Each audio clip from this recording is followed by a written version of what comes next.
kuatkan tekad, kuatkan hati. Negeri ini memanggilmu kawan, belajar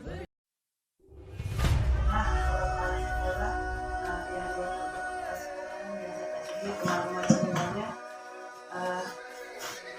terima kasih sudah meluangkan waktu untuk datang di sini untuk kita belajar bersama di tempat ini, di ruangan yang indah ini.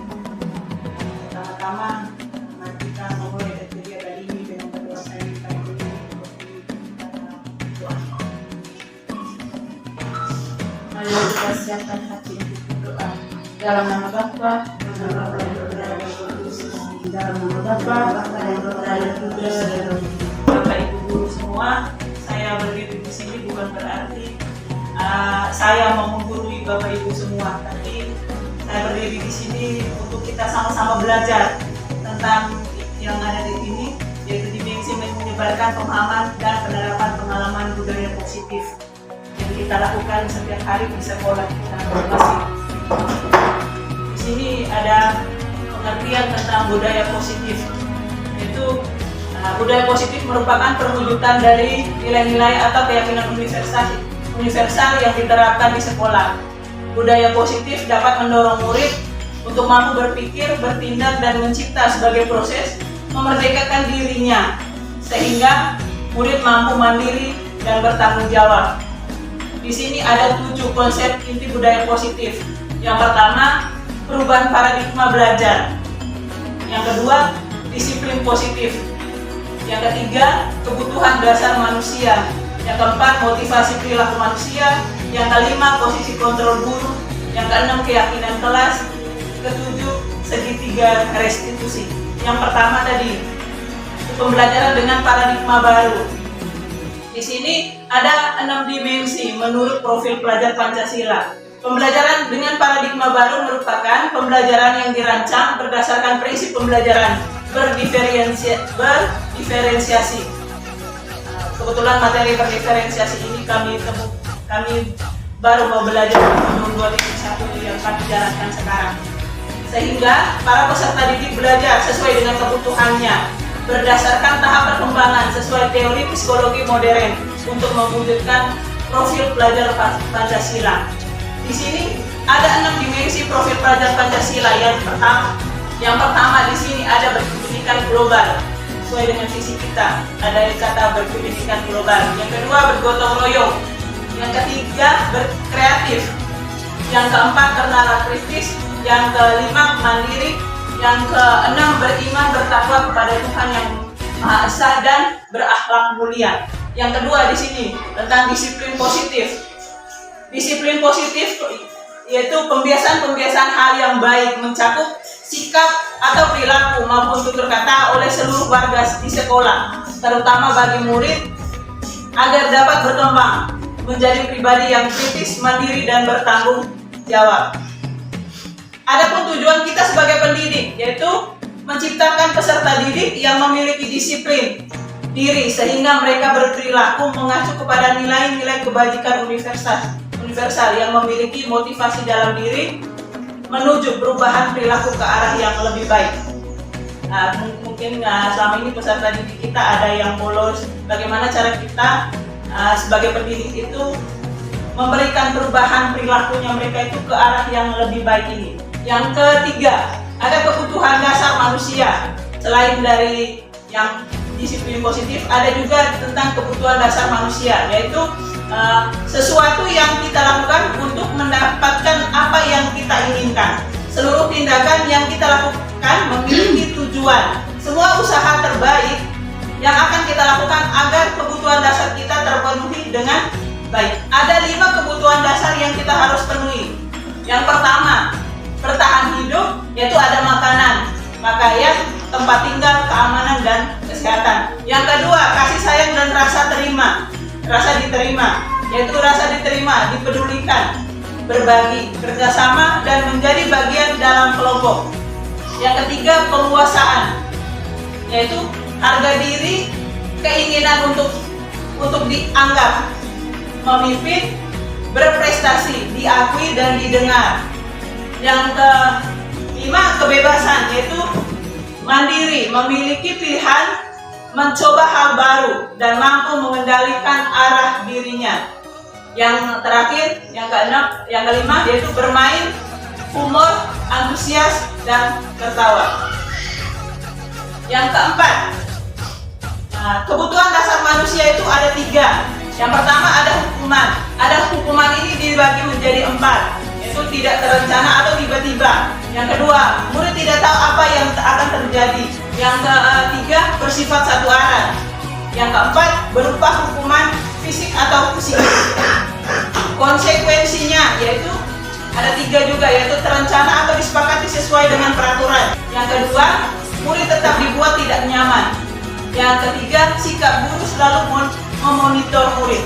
Itu sering kita lakukan, itu sikap guru selalu memonitor keadaan siswa peserta didik kita setiap hari. Yang ketiga, restitusi, itu ada 2. Yaitu yang pertama, proses menciptakan kondisi bagi murid untuk memperbaiki kesalahannya. Yang kedua, proses kolaboratif yang mengajarkan murid untuk mencari solusinya sendiri. Di sini kita guru harus di sini. Yang kelima ini posisi kontrol kita sebagai guru. Yang pertama itu kita sebagai penghukum. Kedua, pembuat merasa bersalah. Yang ketiga, sebagai teman. Yang keempat, sebagai pemantau. Dan yang terakhir, sebagai manajer. Nanti kita jelaskan. Di sini ada beberapa contoh. Di sini ada contoh penerapan 5 posisi kontrol guru. Yaitu kasus. Di sini ada contoh kasusnya. Kasus yaitu murid tidak mengerjakan tugas yang diberikan guru. Di sini ada penghukum berdiri sebelah kaki di depan kelas. Biasanya kadang kita melakukan seperti itu mungkin. Selama ini kita sudah melakukan ini, kita dianggap seperti itu. Kita sebagai guru itu dianggap sebagai penghukum. Terus yang kedua, membuat merasa bersalah. Kesekian kali ibu sudah ingatkan kamu, senangnya melihat ibu terus bertindak seperti ini. Itu kalimat kita menyampaikan kalau seandainya siswa mungkin merasa bodoh dengan kita pasti menyampaikan kalimat seperti ini. Yang ketiga, sebagai teman.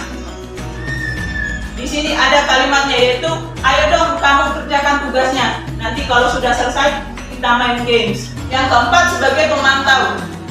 Kamu sudah melakukan kesalahan dan sudah mengetahui konsekuensinya. Sekarang selesaikan dan kumpulkan. Biasanya kita sebagai pendidik itu seperti itu. Kalau siswa kita memberikan sebuah pekerjaan di dalam kelas, pasti kita memberikan kalimat ya sudah harus selesaikan dan tahu konsekuensinya kalau tidak segera mengumpulkan tugasnya. Yang terakhir, sebagai manajer, dengan kalimatnya itu, apakah kamu tahu kesalahan kamu? Keyakinan sekolah, apa yang kamu langgar? Dan apa yang akan kamu lakukan untuk menyelesaikannya? Ini kelima penerapan posisi kontrol kita sebagai guru. Dan semoga kedepannya kita bisa menerapkan kelima posisi kontrol ini dalam mendidik peserta didik kita yang ada di SMP Negeri 10 ini. Di sini ada sebuah pertanyaan. Posisi kontrol apa Kak Agung? Ada sebuah kalimat, saya kecewa sekali dengan kamu. Berdasarkan penjelasan tadi yang saya sudah jelaskan, dan berarti kalimat seperti ini nih, dia posisi kontrolnya seperti apa Bapak Ibu? Dia membuat merasa bersalah. Kenapa sampai seperti itu? Karena di sini saya kecewa sekali dengan kamu. Kalimat ini nih menyatakan kalimat membuat peserta didik dia itu sebagai memberi rasa bersalah. Di sini ada beberapa contoh kalimat sampai ke belakang. Di sini ini kalimat untuk menghukum. Kamu tidak pernah benar melakukannya. Sekarang keliling lapangan 3 kali. Biasanya ini juga sering kita lakukan di SMP Negeri 10. Semoga kedepannya kita sama-sama belajar untuk menerapkan disiplin positif ini di SMP Negeri 10 supaya kedepannya kita tidak memberikan hukuman kepada peserta didik. Di sini kata keliling lapangan 3 kali, atau sering kita di depan kelas itu berdiri 1 kaki. Intinya di sini guru kurikulum itu tidak boleh sebagai penghukum. Sekarang yang keenam, keyakinan kelas. Mungkin pernah Bapak Ibu masuk ke kelas 7 atau ke 8, kelas 9 selama ini sudah pernah membuat keyakinan kelas. Semua keyakinan kelas di sini ada penjelasannya. Itu keyakinan kelas merupakan kesepakatan kelas yang diyakini bersama guru dan murid dengan harapan dapat meningkatkan kedisiplinan murid.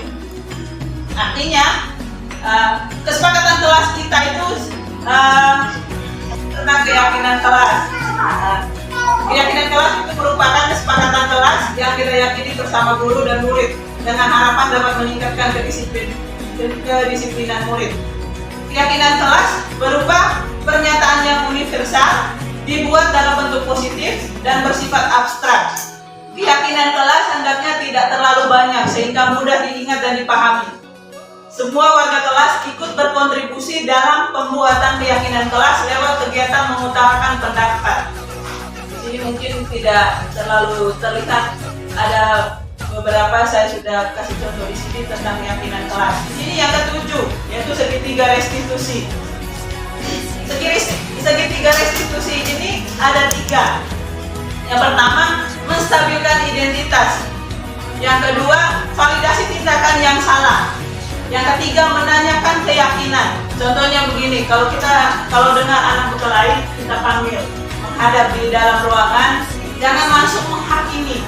Di sini yang pertama kita menstabilkan dulu dia punya rasa percaya dirinya. Artinya kita menanyakan, kenapa sampai seperti ini, kenapa sampai berkelahi. Terus yang kedua, validasi tindakan yang salah. Kita sebagai pendidik juga harus menyampaikan kata-kata yang membuat dia tidak merasa gugup. Artinya kita harus menyampaikan begini.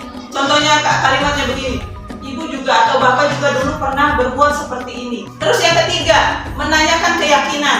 Setelah kita menstabilkan identitas dan memvalidasi tindakan yang salah, alangkah baiknya yang terakhir menanyakan keyakinan kelas yang sudah dibuat di dalam kelas. Keyakinan apa yang berhubungan dengan apa yang mereka lakukan saat istirahat atau di dalam kelas. Contohnya berkelahi tadi itu. Sehingga bisa mereka, keyakinan kelas yang saya buat itu kan untuk diyakini, untuk meningkatkan kedisiplinan murid. Itu menanyakan keyakinan. Di sini ada penjelasan segitiga restitusi itu adalah suatu proses dialog yang dijalankan guru atau orang tua agar dapat menghasilkan murid yang mandiri dan bertanggung jawab. Artinya apa yang mereka lakukan itu mereka harus bisa bertanggung jawab, bisa menyelesaikan sendiri. Artinya kita guru hanya memfasilitasi, tidak boleh kita sebagai pendidik yang menyelesaikan masalah mereka. Mereka sendiri yang harus bisa menyelesaikan masalah mereka sendiri. Segitiga restitusi ini membantu murid memiliki tujuan, disiplin positif, memperbaiki dirinya setelah berbuat salah. Restitusi bukan untuk menembus kesalahan, namun untuk belajar dari kesalahan. Tentang menstabil identitas, ada 5 kalimat di sini. Yang itu berbuat salah itu manusiawi. Artinya kalau mereka berkelahi pasti kita bilang berkelahi itu manusiawi. Ibu juga dulu pernah berkelahi dengan teman semasa seperti kalian. Supaya mereka jangan merasa diri bersalah. Tidak ada manusia yang sempurna. Melakukan perkelahian itu memang sewajarnya manusia. Memang manusia itu harus ada yang seperti itu. Yang ketiga, Bapak Ibu jangan pernah melakukan kesalahan Bapak Ibu juga pernah melakukan kesalahan seperti itu. Yang keempat, Bapak Ibu tidak tertarik mencari siapa yang salah, tapi Bapak Ibu ingin mencari solusi dari permasalahan ini. Kamu berhak merasa begitu. Artinya di sini Bapak Ibu, kita bukan di sini diajarkan bahwa kita sebagai pendidik itu mencari solusi dari permasalahan yang dilakukan oleh peserta didik kita masing-masing. Terus validasi tindakan yang salah. Di sini ada 3. Yang pertama, kamu pasti punya alasan mengapa melakukan hal itu. Yang kedua, padahal kamu bisa melakukan yang lebih buruk dari ini ya. Yang ketiga, Kamu patut bangga pada dirimu sendiri karena kamu telah melindungi sesuatu yang penting. Di sini ada menanyakan keyakinan kelas tadi itu. Yang pertama, apa keyakinan kelas kita? Yang kedua, nilai-nilai apa yang kita telah sepakati? Yang ketiga, seperti apa gambaran kelas yang ideal menurut kamu? Yang terakhir, kamu mau jadi orang yang seperti apa? Kita menanyakan ini, keyakinan kelas ini sesuai dengan permasalahan yang dilakukan oleh peserta didik kita. Kalau berkelahi atau lompat pagar tidak mungkin menanyakan kalimat yang kamu mau jadi orang yang seperti apa atau seperti apa gambaran kelas yang ideal menurut kamu. Pasti ada pertanyaan-pertanyaan yang pada intinya kita sebagai pendidik tidak boleh membuat mereka merasa salah, tapi kita sebagai peserta pendidik itu mencari solusi atas permasalahan yang mereka lakukan. Dari beberapa materi ini mungkin Bapak Ibu di sini ada pertanyaan terkait dengan segitiga restitusi atau keyakinan kelas atau disiplin positif. Saya buka mungkin 1-2 pertanyaan untuk terkait dengan materi ini. Setelah sudah dijelaskan dari awal sampai akhir pemaparan dari sampaikan politik tadi, masih perlu kejanggalan sebenarnya. Mengapa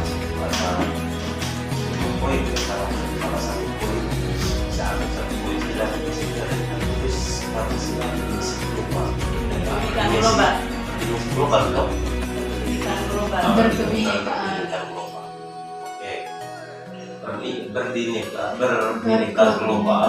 Kalau boleh Ibu bisa memberikan salah satu contoh atau sedikit contoh tentang pendidikan ya, maksudnya global atau pendidikan global.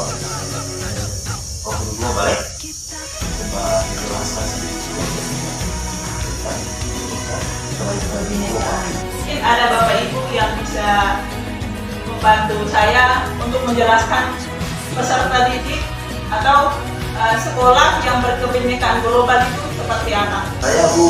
Silakan Pak Lambert. Teman.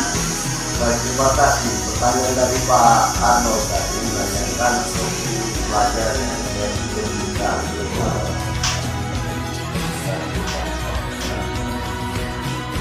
Profil peserta didik yang tidak bisa mempertahankan jati dirinya sebagai orang Indonesia, sebagai orang NTT, sebagai orang Manggarai yang bisa mengenal budayanya sendiri, yang bisa bersosialisasi, yang bisa berkembang sesuai dengan produk setempat, kemudian tidak bisa menerima budaya-budaya baru yang masuk ke dalam budayanya dan menyaringnya secara bertanggung jawab.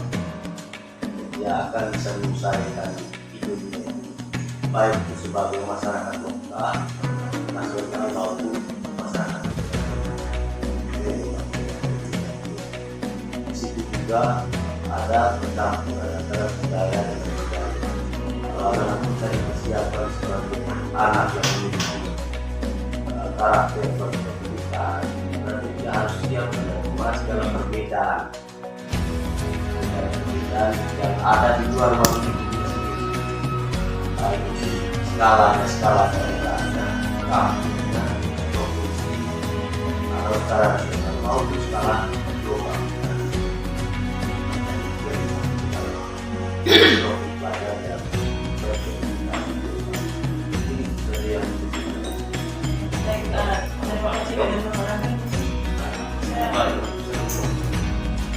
baik, itu definisi profil pelajar Pancasila berkebinekaan global. Itu jawaban dari ada definisi dari pendidikan global. Tetapi salah satu juga tadi saya sampaikan, sesederhana mungkin kalau boleh diberikan sedikit contoh. Misalnya tadi sudah kita tahu definisi salah satu bahwa siswa harus menerima budaya-budaya global budaya-budaya global. Dari kita sadar bahwa siswa kita itu adalah siswa anak-anak Manggarai, PKI, siswa anak ETT, siswa anak Indonesia. Tetapi maksud saya sudah arahnya penjelasannya ke sana, sudah ke sana, barangkali disertai dengan sedikit contoh budaya barunya seperti apa yang harus diterapkan oleh siswa, lalu soal budaya-budaya yang hadir bagi orang Manggarai itu sudah pasti dan wajib dijalani. Saya kira hanya disertai dengan contoh sedikit supaya kita juga hamba itu Seluruh anak yang luar negeri Australia. Di sana dengan budaya masyarakat dan budaya berpakaian itu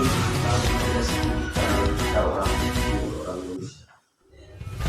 Nah, tentu saja anak itu tidak bisa ikut serta merta mengikuti budaya orang Australia yang pakaian yang tidak sesuai dengan budaya kita. Jadi dia tidak akan serta merta mengikuti hal seperti itu. Itu kemampuan untuk menyaring hal yang bermakna juga harus ada dalam diri ini. Kemudian misalnya kalau ke Eropa atau ke Jepang sana, misalnya mereka tidak bisa meludah di tempat di sembarangan tempat. Jadi kalau budaya mereka seperti itu, tentu saja tidak bisa harus beradaptasi dengan budaya di sana. Nah, kalau skala nasional ya kita ke daerah Jawa. Kalau orang Jawa, suara lantang saja itu sudah tidak menyenangkan, tidak merasa nyaman. Apalagi dengan gaya bicara kita sebagai orang timur, orang negeri, kita berhadapan dengan orang Jawa, tidak bisa beradaptasi. Mereka juga sebaliknya, mereka harus mengenal bagaimana kepiawaian orang timur, anak-anak timur yang cara berbicara, dialek dan seperti apa. Dan mereka akan pasti memahami karena cara bicaranya itu sudah. Baik, terima kasih kepada Pak Lambert yang sudah memberikan penjelasan tentang berkebinekaan global beserta dengan contohnya. Baik, terima kasih kepada Pak Lambert dan Pak Arnold yang sudah memberikan jawaban dari pertanyaan yang disampaikan oleh Pak Arnold. Di sini ada 5 posisi kontrol. Yang pertama, penghukum, pembuat merasa bersalah, sebagai teman, pemantau, atau sebagai manajer. Di sini Bapak Lambert menyampaikan bahwa kita harus memilih di mana kita posisinya kita sebagai pendidik yang ada di SMP Negeri 10 ini, mana yang mau kita sepakati dan mana yang kita tidak bisa lakukan di kemudian harinya. Apakah sebagai penghukum atau sebagai pembuat merasa bersalah, atau teman, atau pemantau, atau manajer. Di sini ada contoh kalimatnya. Adi terlambat hadir di sekolah. Di sini ada kalimatnya. Ada kalimat penghukumnya dengan nada suara tinggi atau bahasa tubuh. Biasanya kita lakukan mata melotot dan jari menunjuk untuk menghardik. Biasanya kita lakukan terlambat lagi, pasti terlambat lagi, selalu datang terlambat. Kapan bisa datang tepat waktu? Ada hasilnya. Di sini hasilnya itu kemungkinan murid marah dan mendendam atau bersifat agresif. Bisa jadi sesudah kembali duduk, murid tersebut akan mencoret-coret bukunya atau meja tulisnya. Lebih buruk lagi, sepulang sekolah, murid melihat motor atau mobil bapak ibu guru dan akan menggores kendaraan tersebut dengan paku. Kalau seandainya kita sebagai pendidik itu sebagai penghukum, apakah kita sepakat di SMP Negeri 10 ini kedepannya itu kelima posisi kontrol ini, penghukum ini kita kasih hilangkan? Sepakat? Oke, harus dihindari. Sekarang kita masuk contoh kalimat pembuat rasa bersalah. Di sini nada suara memelas, halus, sedih, bahasa tubuh merapat pada anak atau lesu. Contoh kalimatnya, Adi, kamu ini bagaimana ya? Kamu sudah berjanji dengan ibu tidak akan terlambat lagi. Kamu kenapa ya senang sekali mengecewakan ibu? Ibu benar-benar kecewa sekali. Bagaimana perasaan murid bila ditegur seperti cara ini, menggunakan kalimat seperti ini? Kadang-kadang sikap seperti ini lebih berbahaya dari sikap penghukum, karena emosi akan tertanam rapat di dalam. Murid menahan perasaan tidak seperti murid dengan guru penghukum, di mana murid bisa menumpahkan amarahnya walaupun dengan cara negatif. Murid tertekan seperti inilah yang tiba-tiba bisa meletus amarahnya dan bisa menyakiti diri sendiri atau orang lain. Bagaimana Bapak Ibu? Apa? Tapi itu di situ kesimpulan itu harus dihindarkan juga. Harus dihindarkan. Oke, posisi kontrol membuat merasa bersalah ini kita harus hindarkan. Oke. Sekarang ini sebagai teman, dengan nada suaranya ini seperti ramah, akrab, dan bercanda, bahasa tubuh merapat pada murid, mata dan senyum, seperti yang sering kita lakukan selama ini. Contoh kalimatnya, adik, ayolah, bagaimana sih kamu? Kemarin kamu sudah janji kepada Bapak, bukan? Kenapa kamu terlambat lagi? Sambil senyum sedikit. Ya, sudah, tidak apa-apa. Duduk pisah. Duduk dulu sana, nanti Pak Guru bantu kamu. Sambil senyum-senyum. Bagaimana perasaan murid dengan sikap guru seperti ini? Hasilnya, murid akan merasa senang dan akrab dengan guru. Ini termasuk dampak yang positif. Hanya saja di sisi negatif, murid menjadi tergantung pada guru tersebut. Bila ada masalah, dia merasa bisa mengandalkan guru tersebut untuk membantunya. Akibat lain dari posisi teman, Adi hanya akan berbuat sesuatu bila yang menyuruh adalah guru tersebut dan belum tentu berlaku sama dengan guru atau orang lain. Nah, ini juga harus dihindari. Harus dihindari. Oke, berarti sudah ada 3 tadi ya, Bapak Ibu. Nah, sudah ada 3 tadi yang kita harus hindari, yaitu sebagai Sebagai teman, sebagai pembuat merasa bersalah, penghukum. Sekarang kita lanjut yang sebagai pemantau. Sebagai pemantau. Dengan kalimatnya seperti ini, Guru, adik tahukah kamu jam berapa kita memulai? Adik bilang, tahu Pak. Guru, kamu terlambat 15 menit. Apakah kamu sudah mengerti konsekuensi yang harus dilakukan bila terlambat? Adik, paham Pak, saya harus tinggal kelas pada jam istirahat nanti dan mengerjakan tugas ketinggalan saya. Guru, ya benar. Nanti pada saat jam istirahat, kamu harus tinggal di kelas untuk menyelesaikan tugas yang tertinggal tadi. Saya tunggu. Bagaimana perasaan murid diperlakukan seperti ini? Hasilnya nanti yaitu murid memahami konsekuensi yang harus dijalankan karena telah melanggar salah satu peraturan sekolah.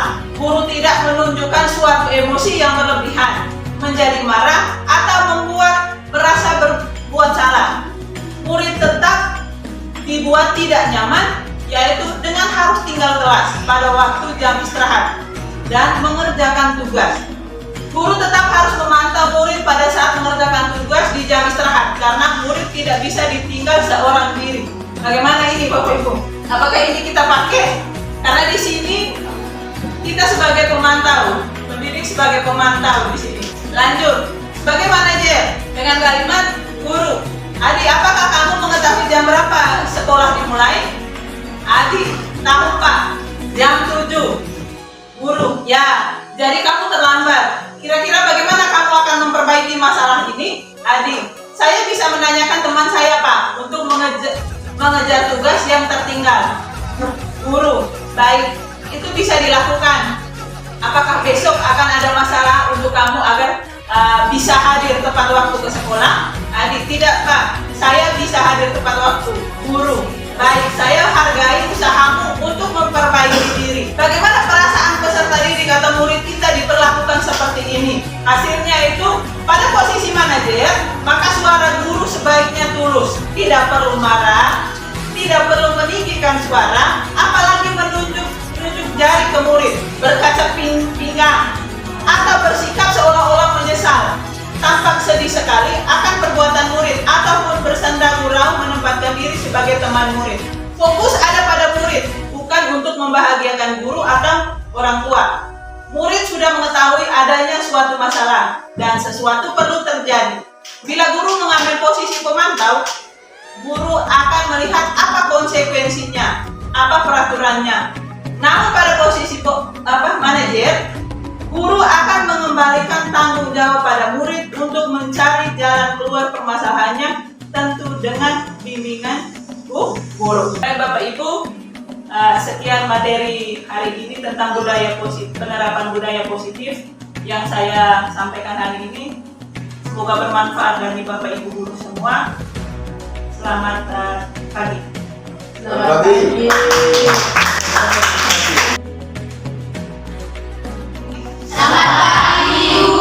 Oke, selamat pagi, selamat bertemu. Apa kabar kalian? Oke, tujuan kita bertemu di sini itu membicarakan tentang keyakinan kelas. Apa yang kalian tahu tentang keyakinan kelas? Silakan. Kesepakatan dalam kelas. Kesepakatan dalam kelas. Apa lagi? Yang lain? Sabuk Silakan. keyakinan dalam kelas. Keyakinan dalam kelas, Bella. Sabuk kedisiplinan dalam kelas. Kedisiplinan dalam kelas. Ya. Coba perhatikan di sini. Keyakinan kelas merupakan kesepakatan kelas yang kita yakini bersama guru dan murid dengan harapan dapat meningkatkan kedisiplinan murid. Artinya, kita membuat kesepakatan kelas untuk meningkatkan kedisiplinan kalian. Bukan berarti kita membuat keyakinan kelas itu untuk tidak dipatuhi. Kita membuat kesepakatan untuk dipatuhi dan ditaati. Untuk meningkatkan kedisiplinan murid. Terus, keyakinan kelas berupa pernyataan universal. Dibuat dalam bentuk positif dan bersifat abstrak. Keyakinan kelas hendaknya tidak terlalu banyak sehingga mudah diingat dan dipahami. Semua warga kelas ikut berkontribusi dalam pembuatan keyakinan kelas lewat kegiatan mengutarakan pendapat. Keyakinan kelas ini itu kalian punya pendapat sendiri, bukan pendapat orang lain atau pendapat teman yang ada di sekeliling kalian itu kiri kanan depan belakang, bukan. Tapi itu pendapat kalian sendiri. Ini ada beberapa contoh keyakinan kelas. Sikap anggota kelas, contohnya belajar, bersenang, melakukan tugas, saling menghormati, dan merespon. Ibu minta sekarang kalian tuliskan keyakinan kelas. Kalimat keyakinan kelas berdasarkan ini. Pernyataan universal dalam bentuk positif yang bersifat abstrak ini. Yang kalian yakini dan yang kalian bisa nanti untuk ditaati, untuk meningkatkan kedisiplinan kalian. Nanti ibu akan membagikan kertas. Silakan kalian tulis dan maju satu persatu tempel di kertas pelanu yang ibu sudah siapkan di depan. Ya, Bu. Oke. Silakan tulis Tulis kesepakatan kalimat untuk yang bisa kalian meningkatkan kedisiplinan kalian di dalam kelas nanti itu seperti apa? Silakan tulis. Nanti setelah tulis itu ditempel di kertas pelanu yang sudah ibu siapkan di depan. Silakan tulis yang besar-besar supaya nanti bisa dilihat dan bisa dibaca. Tidak boleh diskusi dengan teman. Itu hasil pemikiran kalian sendiri. Dengan rapi. Baik.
berdoa dan sudah pelajaran, berdoa sebelum dan sesudah pelajaran, mendengarkan penjelasan guru, berdoa setiap masuk kelas, membersihkan kelas, datang sekolah tepat waktu, menghargai guru saat pelajaran berlangsung.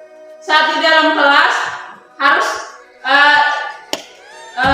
tidak boleh ribut, tidak boleh mengejek teman saat lagi belajar, menghormati guru saat penjelasan. Oke, itu beberapa keyakinan kelas yang kalian buat, dan ini diharapkan untuk meningkatkan kedisiplinan kelas. Keyakinan kelas ini, kesepakatan kelas ini nanti bisa dirubah. Mungkin 1 bulan sekali, atau 2 bulan sekali, atau 3 bulan sekali. Itu di sini tadi sudah dijelaskan, itu atas kesepakatan antara guru dengan murid. Ini yang kita sepakat, dan kesepakatan ini merupakan keyakinan yang kita tidak boleh langgar. Kalau sudah ada dalam kelas, harus diingat. Oh, saya tadi menuliskan keyakinan kelas, atau keyakinan kelas kami ini datang sebelum dan sesudah pelajaran harus berdoa. Berarti harus dibuat seperti itu setiap hari. Terus harus dapat meningkatkan kedisiplinan kalian sendiri. Kalian berbuat sesuatu harus bisa ingat juga kesepakatan yang kalian sudah lakukan, yang kita sudah sama-sama lakukan, yang kita sudah sama-sama sepakati. Berarti karena di sini tadi kalian bilang tidak boleh ribut pada saat dalam pelajaran. Berarti harus tertib. Terus tidak boleh mengganggu teman pada saat belajar. Berarti tidak boleh mengganggu teman. Kalau mengganggu teman berarti itu sudah melanggar kesepakatan kelas yang kita sudah buat. Oke, sampai sini sudah paham? Sudah? Ya, Bu. Oke. Intinya keyakinan kelas yang kita buat itu untuk dilaksanakan bersama-sama dan untuk meningkatkan kedisiplinan kalian sendiri. Sampai di sini sudah mengerti? Sudah. Oke. Pertemuan kita sampai di sini. Selamat siang, sampai ketemu lagi.